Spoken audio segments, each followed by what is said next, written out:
वो बहाने बना रही है, तुम हमेशा बहाने बनाते हो। बहाने क्यों बना रहे हो? मैंने कोई बहाना नहीं बनाया। इन जुमलों को गौर से देखो। ऐसे जुमले हम अपने डे टू डे लाइफ यानी रोज़मर्रा ज़िंदगी में ज़रूर बोलते या सुनते हैं दूसरों से। ऐसे जुमले हमें रोज़ बोलने या सुनने को मिलते हैं अपने डे टू डे लाइफ में।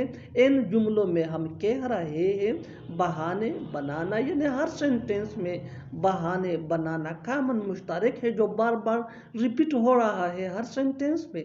इसके लिए आपको यूज़ करना होगा इंग्लिश में मेक एक्सक्यूजेस।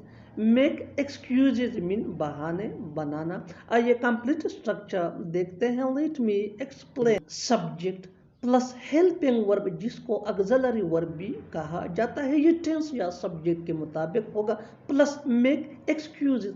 मेक एक्सक्यूजेज ये फार्मूला स्ट्रक्चर है, दैट मीन बहाने बनाना प्लस अदर वर्ड्स। यही वो फार्मूला है जिसकी मदद से आप भी सीख सकते हैं ऐसे जुमले अंग्रेजी जुबान में आसानी से, that can be really helpful for you. आगे डिटेल से समझाता हूँ मिसालों से। इस वीडियो को स्किप मत करना। अच्छी तरह समझने के लिए इस वीडियो को एंड तक जरूर देखना। Watch this video till to and.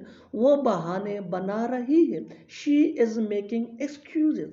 She is making excuses. तुम हमेशा बहाने बनाते हो। You always make excuses. You always make excuses. बहाने क्यों बना रहे हो? Why are you making excuses? Why are you making excuses? मैंने कोई बहाना नहीं बनाया। I did not make any excuses. I did not make any excuses. और आखिर में ये सेंटेंस आपके लिए कमेंट सेशन में इसका जवाब ज़रूर देना। बहाने मत बनाओ। बहाने मत बनाओ। Subscribe to English PS for more advanced English sentence structure. Thanks for watching.